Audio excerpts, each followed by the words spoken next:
அண்ணாமலை அவர்கள் போட்டியிட மாட்டார்னு இன்னைய வரைக்கும் இந்த நிமிஷம் வரைக்கும் எந்த உத்தரவாதமான பதிலும் பாரதிய ஜனதா கட்சியின் தலைமையிலிருந்து வரல. எங்களை பொறுத்தவரை அண்ணாமலை அவர்களை என்டிஏ கூட்டணியும் பாஜக தலைமையும் எப்படி இந்த தேர்தலில் பயன்படுத்திக் கொள்ளப் போகிறது? 234 தொகுதிக்கும் பிரச்சாரத்துக்கு பயன்படுத்திக் கொள்ளும். அவர் நிற்க வேண்டும் என்று தலைமை முடிவெடுத்து விட்டால் ஒரு தொகுதியை கொடுத்து அவர் வேட்பாளராகவும் ஆக்கும். அண்ணாமலை தனக்கு போட்டியிட விருப்பம் இல்லைன்னு சொல்றார். கட்சி கட்டளையிட்டால் போட்டியிடுவேன்னு சொல்றாரு. அதோட அந்த சப்ஜெக்ட் முடிஞ்சு போச்சு. யாரு சம்பந்தப்பட்ட நபரோ அந்த தலைவரே ஓப்பன் டாக் பிரஸ்ல கூட்ட சொல்ல வைத்தது யார்? அண்ணாமலை பட்டியல் மக்களுக்கு ஒதுக்கப்படக்கூடிய ரிசர்வ் தொகுதியை தவிர நமக்கான கட்சி இந்திய பாரதிய ஜனதா கட்சி அப்படி என்று உணர்ந்த இஸ்லாமிய பெருங்குடி மக்கள் பிஜேபியிலே நேரடியாக ஆதரவில் இருக்காங்க. பிஜேபியிலே நேரடியாக உறுப்பினர்களாக இருக்காங்க. வெளியில வந்து மைக்க பிடிச்சி பிரச்சாரம் பண்ண தயாராக இருந்தா வந்திருக்கிறாங்க. இப்ப நடந்த தெருமுனை பிரச்சாரங்கள்ல அவங்களை எல்லாரையும் நாங்கள் பயன்படுத்தி இருக்கிறோம். விசிகாவை பார்த்து பரிதாபப்படுற எடப்பாடி அவர்கள் புரட்சி பாரதம் கட்சியை பார்த்து என்ன பரிதாபப்படலை? இப்போ விசிகா வந்து நாங்கள் ரெட்டை இலக்கத்தில் போட்டி போடுவோம்னு சொல்லி 6 மாசமா பேசிட்டு இருந்துட்டு 8 சீட்டுக்கு செட்டில் ஆயிட்டாங்க. புரட்சி பாரதம் கட்சி தலைவர் ஜெகன்மூர்த்தியார் அவர்கள் இத்தனை நாளா அதை பற்றி வெளியில எங்கேயும் பேசினாரா? இல்லை, வெளியேறதுக்கான வாய்ப்பு எதுவும் இருக்காது சார். முருகன் மாதிரி வெளியேறதுக்கான வாய்ப்பு இருக்கு. ரியல் ஒன் உறவுகளே, நடுநிலையோடு பொறுப்புடன் செய்திகளை வழங்கி பல லட்சக்கணக்கான மக்களின் நம்பிக்கையை பெற்ற நமது சேனல் வளர்ச்சிக்கு உங்கள் ஆதரவு தேவை. இந்த ஊடக பயணம் தொடர்ந்து வலுப்பெற திரையில் தெரியும் QR கோட் ஸ்கேன் செய்தோ அல்லது டிஸ்கிரிப்ஷனில் உள்ள வங்கி விவரங்கள் மூலம் உங்களால் முடிந்த அளவு சப்போர்ட் செய்யுங்கள். உங்கள் ஒவ்வொரு ஆதரவும் நமது குரலை இன்னும் பல லட்சம் பேரிடம் கொண்டு செல்ல உதவும்.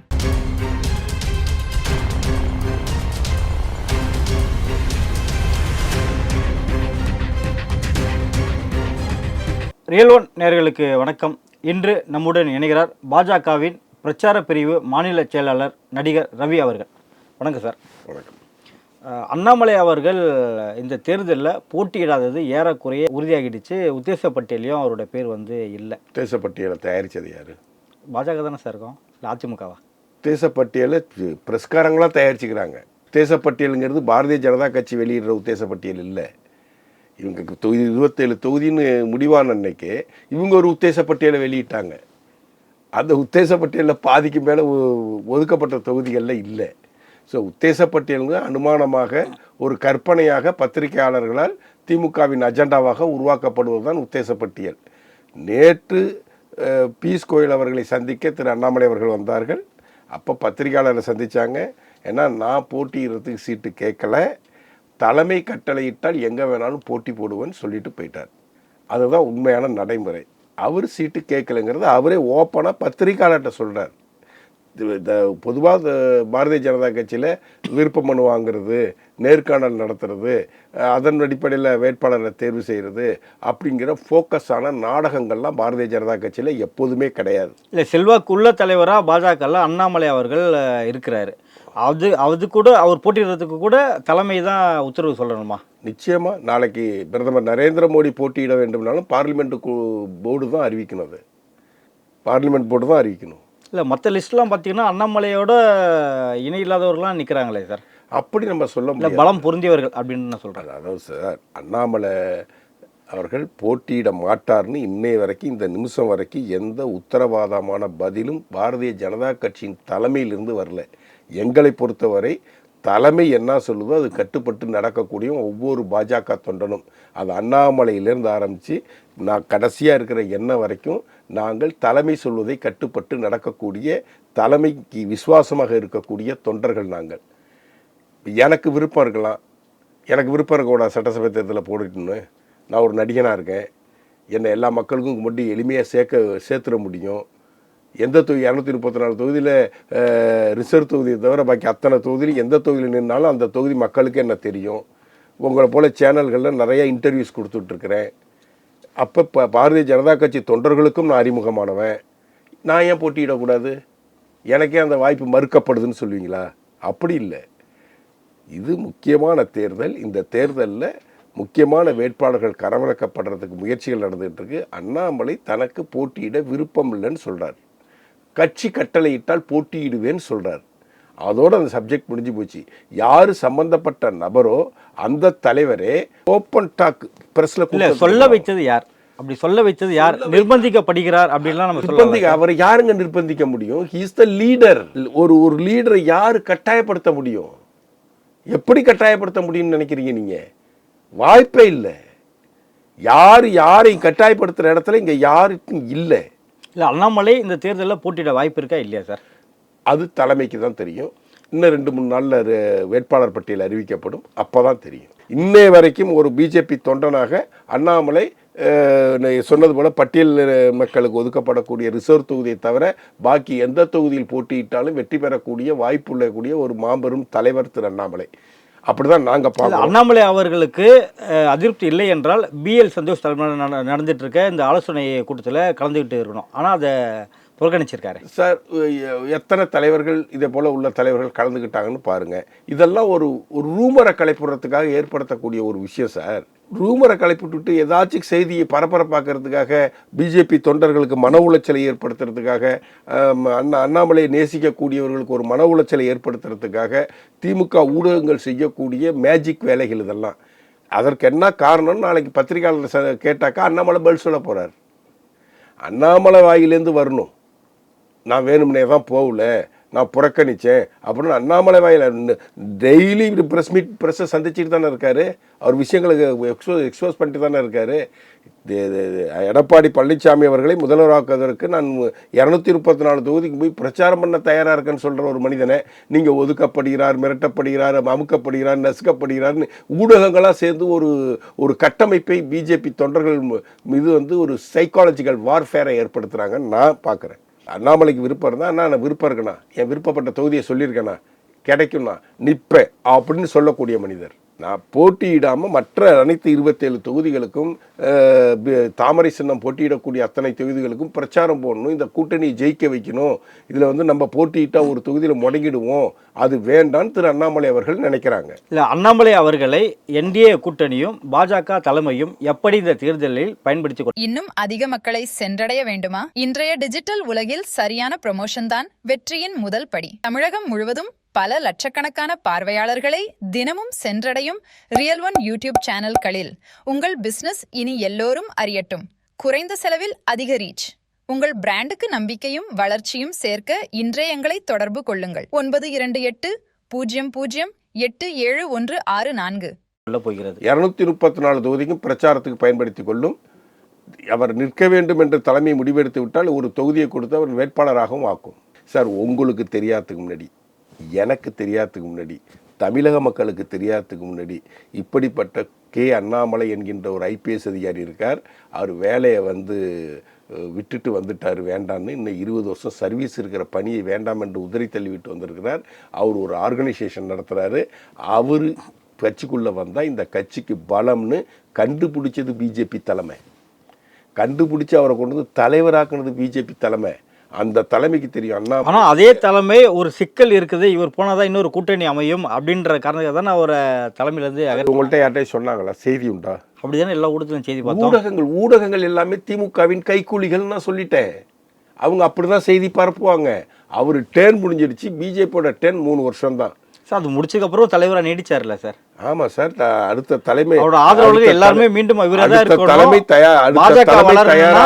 பாஜக வளருன்னா ஆட்சி முடிஞ்சிருச்சு சார். முக ஸ்டாலின் ஆட்சி முடிஞ்சிருச்சு.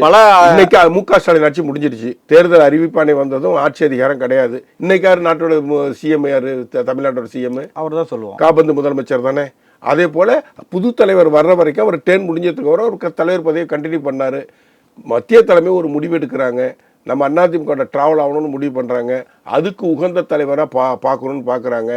அதிமுகவுக்கும் அண்ணாமலை தலைவராக இருந்த பொழுது சின்ன சின்ன மன வருத்தங்கள் இருந்தது. அந்த மன வருத்தங்கள் அந்த டெஸ்ட்டை கண்ட்ரோல் பண்ணுறது கஷ்டமோ, சரி புது தலைவரை போடலாமோன்னு சொல்லிட்டு புது தலைவரை போட்டிருக்கிறாங்க. இது அண்ணாமலைக்கும் நயினாருக்கும் பிரச்சனை. அண்ணாமலைக்கும் நயினார் கட்டிப்பிடிச்சி சண்டை போட்டுட்டு இருக்காங்க. இதெல்லாம் ஊடகத்தினுடைய வெளிச்சம். நயினார் அவர்கள் தேர்வு செய்யப்பட்டது நான் வந்ததுக்கு அப்புறம் தான் நீங்கள் பதவி ஏற்றுக்கணும், நான் வெளியூரில் இருக்கேன்னு சொல்லி தான் தன்னுடைய பேனாவை கலட்டி கொடுத்து அந்த பேனாவில் நீங்கள் கையெழுத்து போட்டு கொடுங்கன்னு சொல்லி நயினாரை தலைவர் இருக்கையில் அமரச் செய்தவர் திரு அண்ணாமலை. இவர் பதவியை பிடுங்கியிருந்தா, இவரை வந்து திட்டமிட்டு வெளியேற்றிருந்தால், இவர் இன்னொருக்கு கட்சிக்கே வேண்டாம் என்று முடிவு செய்திருந்தால் திரு அண்ணாமலை அவர்கள் இதே போல ஒரு செயலை செய்திருப்பாரா? அண்ணாமலை அண்ணா பல்கலைக்கழக மாணவியின் வழக்கிலிருந்து இது போன்ற ஒரு அநியாயம் ஒரு மாணவிக்கு நடப்பதற்கு நான் வந்து வெட்கி தலைகுனிந்து நான் செருப்பணிய மாட்டேன்னு முடிவு எடுத்தார். தலைமை பொறுப்பு ஏற்றத்துக்கு அப்புறம் நடந்த நிர்வாகிகள் சந்திப்பு கூட்டத்தில் திரு நயினார் அவர்களே போய் அண்ணாமலை சைஸுக்கு ஒரு செருப்பை வாங்கிட்டு வந்து என்னோட கட்டளை, அன்பு கட்டளை, நீங்கள் செருப்பை போடுங்கன்னு சொல்லி செருப்பை போட வச்சாரு. இப்படிப்பட்ட பாண்டிங். ரியல் ஒன் உறவுகளே, நடுநிலையோடு பொறுப்புடன் செய்திகளை வழங்கி பல லட்சக்கணக்கான மக்களின் நம்பிக்கையை பெற்ற நமது சேனலின் வளர்ச்சிக்கு உங்கள் ஆதரவு தேவை. இந்த ஊடக பயணம் தொடர்ந்து வலுப்பெற திரையில் தெரியும் QR கோட் ஸ்கேன் செய்தோ அல்லது டிஸ்கிரிப்ஷனில் உள்ள வங்கி விவரங்கள் மூலம் உங்களால் முடிந்த அளவு சப்போர்ட் செய்யுங்கள். உங்கள் ஒவ்வொரு ஆதரவும் நமது குரலை இன்னும் பல லட்சம் பேரிடம் கொண்டு செல்ல உதவும். அண்ணாமலையும் நயினார் அவர்களும் மற்ற நிர்வாகிகளும் ஒரு பாண்டிங்கா இருக்காங்க, ஒற்றுமையா இருக்காங்க. இது வரைக்கும் ஒரு 60 தடவை சொல்லியிருப்பார் திரு அண்ணாமலை அவர்கள். அதிமுகவின் பொதுச் செயலாளர் திரு எடப்பாடி பழனிசாமி அவர்களை முதலமைச்சர் ஆக்குவதற்கு நாம் உயிரை கொடுத்து பாடுபட வேண்டும் என்று 50-60 தடவை சொல்லிட்டாரு. இதுக்கு மேலே அண்ணாமலை நசுக்கிறாங்க, பிதுக்கிறாங்க, அதெல்லாம் ஒன்றும் கிடையாது. அண்ணாமலை விருப்பப்பட்டால் எந்த தொகுதியில் வேண்டுமானால் போட்டியிட அவருக்கு வாய்ப்பு வழங்கப்படும். எந்த தொகுதியில் போட்டியிட்டாலும் he is the leader, he can win. NDA கூட்டணியில் சிறுபான்மையினர் கட்சி யார் வேணாலும் வந்தாலும் நாங்கள் வரவேற்போம், அவர்களுக்கு உரிய அங்கீகாரத்தை கொடுப்போம்னு சொல்லிட்டு அண்மையில் எடப்பாடி பழனிசாமி அவர்கள் அறிவித்தார். அவர் அறிவித்தும் எந்த கட்சியும் அங்கே போய் சேரலை. இது வந்து 2026 இந்த களத்தில், எலெக்ஷன் களத்தில் ஒரு பின்னடைவை இந்த கூட்டணிக்கு ஏற்படுத்த வாய்ப்பு இருக்கா சார்? ஷேக் தாவூத் தமிழக முஸ்லீம் முன்னேற்ற கழகம் அப்படின்னு ஒரு முஸ்லீம் கட்சி தொடர்ந்து அதிமுக ஆதரவு நிலைப்பாட்டை எடுத்திருக்காங்க. அவங்க இந்த கூட்டணியில் தான் இருக்கிறாங்க. அவங்க அநேகமாக அவங்களுக்கு ரெட்டைலையில் ஒரு தொகுதி ஒதுக்கப்படணும்னு நாங்கள்லாம் நினைக்கிறோம். கரெக்டுங்களா? அது இறுதிப்பட்டியல் வெளியாகிறது தான் தெரியும். ஆனால் பல மீட்டிங்கில் பார்த்தீங்கன்னா அவர் எங்கேயுமே முன்னாடி பார்த்ததே இல்லையா சார்? இல்லை, அப்படி ஒரு நான் நினைக்கிறேன்னு தான் சொன்னேன். உள்ளுக்குள்ளே கட்சி மட்டத்தில் இவங்க என்ன கேட்டாங்க, அவங்க என்ன சொன்னாங்க, இந்த விவரங்கள்லாம் நமக்கு தெரியாது. ஒரு இஸ்லாமிய அமைப்பு எங்கள் கூட்டணியில் இருக்காங்க. தமிழ் மாநில முஸ்லீம் லீக் கட்சி எங்கள் கூட இருக்குது. இல்லைன்னு சொன்னீங்க, இருக்குன்னு சொல்கிறேன். பொதுவாகவே சிறுபான்மையினர்கள் மத்தியில் இந்த திமுக ஊடகங்கள் அனைத்தும் ஒன்றிணைந்து அவர்கள் ஒரு ஒரு ஒரு இதை உருவாக்கி, ஒரு காம்பினேஷனை உருவாக்கி, பிஜேபி இஸ்லாமியர்களுக்கு எதிரானது, பிஜேபி கிறிஸ்துவர்களுக்கு எதிரானது, பிஜேபி சிறுபான்மை மக்களுக்கு எதிரானதுன்னு போன்ற ஒரு பொய்த் தோற்றத்தை இங்கு விதைத்திருக்கிறார்கள். அதை உடைப்பதற்கான முயற்சியை நாங்கள் செய்து கொண்டிருக்கிறோம். எனக்கு தெரிஞ்சு பிஜேபியில் கிட்டத்தட்ட ஒரு ஆயிரக்கணக்கான முஸ்லீம் தொண்டர்கள் பிஜேபியில் அடிப்படை உறுப்பினராக இருக்கிறாங்க. இங்கே அம்பத்தூர் பகுதியில் ஒரு நண்பர் இருக்கார், பெரிய ஆள்லாம். வேலூர் இப்ராஹிம் இருக்காரு. அதனால தான் வேலூர் இப்ராஹிம் நான் கொண்டு வரல. வேலூர் இப்ராஹிம் தலைவர், ஒரு தேசிய பொறுப்பில் இருக்கிறார். அவரை நான் பேசலை. அது அடிமட்ட தொண்டனாக ஒரு பிஜேபியை சார்ந்த ஒரு இஸ்லாமியர் அம்பத்தூர் சைடில் இருக்கார். எல்லா மீட்டிங்லையும் பேசுவார், எல்லார்ட்டையும் பேசுவார். நாங்கள் வந்து சமீபத்தில் பிரச்சார பிரிவின் சார்பாக கோட்டம் வாரியாக நாங்கள் பேச்சாளர் பயிற்சி முகாம் நடத்தினோம். அந்த பயிற்சி முகாமில் 3 இஸ்லாமிய பெண்கள் கலந்துக்கிட்டு எங்களுடைய பேச்சாளர் லிஸ்ட்டில் இருக்கிறாங்க. 3 பெண்கள். ஒரு தஞ்சை கோட்டத்தில் வந்த பெண்ணுக்கு வந்து ஒரு 22-23 வயசு தான் இருக்கும். கோவை கோட்டத்தில் வந்த முஸ்லீம் பெண்ணுக்கு வந்து ஒரு 30-35 வயசு தான் இருக்கும். ஸோ வேலூர் கோட்டத்தில் ஒரு இஸ்லாமிய பெண் வந்தாங்க. ஸோ 3 இஸ்லாமிய பெண்கள், 845 பேர் தேர்வான பேச்சாளர்களில் 3 இஸ்லாமிய பெண்கள் இருக்கிறாங்க. ஸோ அவங்கெல்லாம் புரிஞ்சுக்கிட்டாங்க, அவங்கெல்லாம் தெரிஞ்சுக்கிட்டாங்க. இந்த உலகத்திலேயே இஸ்லாமியர்கள் பாதுகாப்பாகவும் நிம்மதியாகவும் முழு ஜனநாயக உரிமையுடனும் வாழக்கூடிய நாடு இந்தியா தான். இங்கே ஆளக்கூடிய அரசாங்கம் இஸ்லாமியர்களுக்கும் கிறிஸ்துவர்களுக்கும் எதிரான கட்சி அல்ல. இந்த கட்சி வந்து இந்திய மக்களுக்கான கட்சி. நாமும் இந்தியர்கள், நாமும் இந்திய மக்கள். நமக்கான கட்சி பாரதிய ஜனதா கட்சி. அப்படி என்று உணர்ந்த இஸ்லாமிய பெருங்குடி மக்கள் பிஜேபியிலே நேரடியாக ஆதரவில் இருக்காங்க, பிஜேபியிலே நேரடியாக உறுப்பினர்களாக இருக்காங்க. நான் தான் அந்த பேச்சாளர் பயிற்சி முகாமை முன்னின்று நடத்தினேன். அதனால் நான் சொல்கிறேன், பேர் வேணுமா ஊர் வேணுமா சொல்லுவேன். இது நான் சொல்கிறதுனால அவங்களுக்கு அது பிரச்சனை வந்துடுங்கிறதுக்காக தான் பேரை ஊராக மறைக்கிறேன். ஆனால் அவங்க வெளியில் வந்து மைக்கை பிடிச்சி பிரச்சாரம் பண்ண தயாராக இருந்தால் வந்திருக்கிறாங்க, பேசிக்கிட்டு இருக்காங்க. இப்போ நடந்த தெருமுனை பிரச்சாரங்கள்லாம் அவங்கள எல்லாரையும் நாங்கள் பயன்படுத்தியிருக்கிறோம். 22,000 தெருமுனை பிரச்சார கூட்டங்களில் அந்த இஸ்லாமிய பெண்மணிகளையும் நாங்கள் பயன்படுத்தியிருக்கிறோம், இஸ்லாமிய ஆண்களையும் நாங்கள் பயன்படுத்தியிருக்கிறோம். ஸோ சிறுபான்மை மக்கள் சிந்திக்க வேண்டிய காலகட்டம் இது. உங்களுக்கு எதிராக இந்த மோடி தலைமையிலான மத்திய அரசாங்கம் உங்களுக்கு எதிரான முடிவுகளை எடுக்கவில்லை. உங்கள் மதத்தின் பெயரை சொல்லி தீவிரவாத செயலில் ஈடுபடக்கூடிய தீவிரவாதிகளுக்கு எதிரான இயக்கமாக இந்திய தேசத்தை நேசிக்கக்கூடிய ஒரு இயக்கமாக இந்த பாரதிய ஜனதா கட்சி இருக்கிறது. இந்தியர்களுக்கான கட்சியாக இருக்கிறது. நீங்கள் இந்தியர்களாக இருந்தால் பிஜேபியை ஏற்றுக்கொள்ளுங்கள். இதுதான் என்னுடைய வேண்டுகோள். ஒவ்வொரு இந்தியனுக்குமான கட்சி இது. எங்கேயோ இருக்கிற ஒரு அப்துல் காதருக்காக இருந்தாலும், எங்கே இருக்கிற ஒரு ஜான்சனுக்காக இருந்தாலும், எங்கே இருக்கிற ஒரு புத்திஸ்டாக இருந்தாலும், எல்லாருக்குமான ஒரு கட்சியாக, எல்லாருக்குமான ஒரு ஆட்சியாக, இந்தியர்களுக்கான ஆட்சியாக இங்கே நடந்துகிட்டு இருக்குது. அதுதான் சப்தா விகாஸ் அப்படிங்கிற ஸ்லோகனை சொல்லியிருக்காங்க. எல்லாருக்குமான சேர்ந்து எல்லாரும் வளர்ச்சி அடைவோம்ங்கிறது தான் பாரதிய ஜனதாவுடைய நோக்கம், கொள்கையாக இருக்குது. இப்போ முத்ரா கடன் திட்டத்தை அறிவிக்கிறாங்க. முத்ரா கடன் திட்டத்தை அறிவித்து இஸ்லாமியர்களுக்கு கிடையாது, கிறிஸ்தவருக்கு கிடையாதுன்னு சொல்லியிருக்காங்க. முத்ரா கடன் திட்டத்தில் இந்தியர்களாக இருந்தால் யார் வேணாலும் கடன் வாங்கலாம். பிரதமரின் அனைத்து வீடு கட்டும் பிரதமரின் வீடு கட்டும் திட்டத்தின் மூலமாக யாருக்காக இருந்தாலும் வீடு உண்டு. அங்கே எந்த பாகுபாடு இஸ்லாமியர்களுக்கு இத்தனை கொடுக்க மாட்டேன், கிறிஸ்தவருக்கு கொடுக்க மாட்டேன், எந்த சக்தியும் இல்லையே. இது இந்தியர்களுக்கான கட்சி, இந்தியர்களுக்கான ஆட்சி, இந்திய பிரஜைகள் அனைவரையும் பாதுகாப்பாக ஒற்றுமையுடன் ஒருமைப்பாட்டுடன் வைத்திருக்க பாடுபடக்கூடிய ஒரு கட்சி. ஸோ இது இஸ்லாமியர்கள் புரிந்து கொள்ள வேண்டிய காலகட்டம். நார்த்தில் கொஞ்சம் கொஞ்சமாக புரிஞ்சுக்கிட்டு மாறிக்கிட்டு வர்றாங்க. விரைவிலேயே சவுத்துலேயே அது நடக்கும்னு நான் நம்புகிறோம். இது ஒரு பெரிய பிரச்சனையாக இந்த தேர்தலில் பிரதிபலிக்காது என்பதையும் நான் தெளிவாக சொல்கிறேன். இஸ்லாமிய கிறிஸ்துவர்களின் வாக்கு வங்கியை அடிப்படையாக வைத்து கொண்டு தான் திமுக இத்தனை காலம் மிகப்பெரிய வெற்றியை பெற்றது. அந்த ஓட்டு வங்கியில் ஓட்டை போட தான் விஜய்னு ஒருத்தர் களத்தில் இறங்கி வந்திருக்கிறாரு. அவர் மிகப்பெரிய அளவில் சிறுபான்மை ஓட்டு வங்கியை பிளப்பார். அதுதான் திமுகவுக்கு இடைஞ்சலாக போகும் மொழியே. இஸ்லாமிய அமைப்புகள் எங்கள் கூட கூட்டணியில் இல்லைங்கிறதுனால எங்கள் கூட்டணிக்கு எந்த விதமான பாதிப்புகளும் வராது. விரைவிலேயே இஸ்லாமிய பெருங்குடி மக்களும் கிறிஸ்துவ சகோதர சகோதரிகளும் பிஜேபியை ஏற்றுக்கொண்டு தமிழ்நாட்டிலும் வாக்களிக்கக்கூடிய சூழ்நிலை, பெருமளவில் வாக்களிக்கக்கூடிய சூழ்நிலை விரைவில் உருவாகும் என்று நான் மனப்பூர்வமாக நினைக்கின்றேன். அது நடக்கும். தொகுதி பங்கீடு சமயத்தில் திமுக கூட்டணியிலிருந்து தமிழக வாழ்வுரிமை கட்சி வேல்முருகன் அவர்கள் வெளியேறினார். அவருக்கு தேவையான தொகுதிகள் அதில் ஒதுக்கப்படலை அப்படின்னு. அது இப்போ பார்த்திங்கன்னா அதிமுகலையும் அதே நிலை எழுந்திருக்கு. புரட்சி பாரதம் கட்சி நாங்கள் எதிர்பார்த்தது எதுவும் நடக்கலை, நினைச்சது வேறு, நடந்தது வேறு. நாங்கள் 6 சீட்டு கேட்டோம், அட்லீஸ்ட் 4வது தாங்கன்னு கேட்டோம், அப்புறம் 3, அப்புறம் 2, அப்புறம் 1 தான் கொடுத்துருக்காங்க. இது நாங்கள் ஆலோசனை கூட்டி தான் நாங்கள் முடிவெடுப்போம் அப்படின்ற பதிலை தலைவர் எடுத்து சொல்லியிருக்கார். இது எப்படி பார்க்குறீங்க சார்? சார், எலெக்ஷன் நேரத்தில் இதெல்லாம் நடக்கிறதெல்லாம் சர்வ சாதாரணமான விஷயம். புரட்சி பாரதத்துடைய ஜெகன்மூர்த்தின்னு நினைக்கிறேன் அவங்க பேர். அவங்க ஒவ்வொரு கட்சியும் தன்னை கட்சி எப்படி வளர்த்துருக்குறாங்க, எப்படி பலம். இல்லை, அதிமுக கூட எல்லா கட்சியும் தேர்தல் முடிஞ்சோ போயிட்டே இருப்பாங்க. ஆனால் நாங்கள் தொடர்ந்து இருந்துகிட்டே இருக்கோம், பல ஆண்டுகளாக தொடர்ந்து இருக்கிறோம். அப்படி இருந்தும் எங்களுக்கு இதே நிலைமை தான் அப்படின்றத அவர் சொல்லியிருக்காரு. விசிகாவை பார்த்து பரிதாபப்படுற எடப்பாடி அவர்கள் புரட்சி பாரதம் கட்சியை பார்த்து ஏன் பரிதாபப்படலை? இப்போ விசிகா நாங்கள் 2 இலக்கத்தில் போட்டி போடுவோன்னு சொல்லி 6 மாதமாக பேசிகிட்டு இருந்துட்டு 8 சீட்டுக்கு செட்டில் ஆகிட்டாங்க. புரட்சி பாரதம் கட்சி தலைவர் ஜெகன்மூர்த்தியார் அவர்கள் இத்தனை நாளாக அதை பற்றி வெளியில் எங்கேயும் பேசினாரா? அது நியூஸ் ஆச்சா, செய்தியாச்சா, 10 சுற்று பேச்சுவார்த்தை நடத்தினாங்களா? மக்கள்கிட்ட ஃபேஸ்புக்கில் போய் லைவில் பேசினாரா? ஏதாச்சும் புரட்சி பாரதம் பண்ணாங்களா? இல்லை. அவங்க அதிமுக தலைமையில் சொல்லியிருக்கிறாங்க. அதிமுக தலைமை அவங்களுக்கு உரிய பங்களிப்பை கொடுத்திருக்கிறார்கள். அதில் அவர்களுக்கு உடன்பாடு இல்லை என்றால் திரு எடப்பாடி பழனிசாமி சந்தித்து அதை பேசி அதெல்லாம் அந்த டெஸ்ட்டு செட்டில் ஆகிடும். அப்படி தான் நான் நம்புகிறேன். இல்லை, வெளியேறதுக்கான வாய்ப்பு எதுவும் இருக்கா சார்? முருகன் மாதிரி வெளியேறதுக்கான வாய்ப்பு இருப்பதாக நான் நினைக்கல.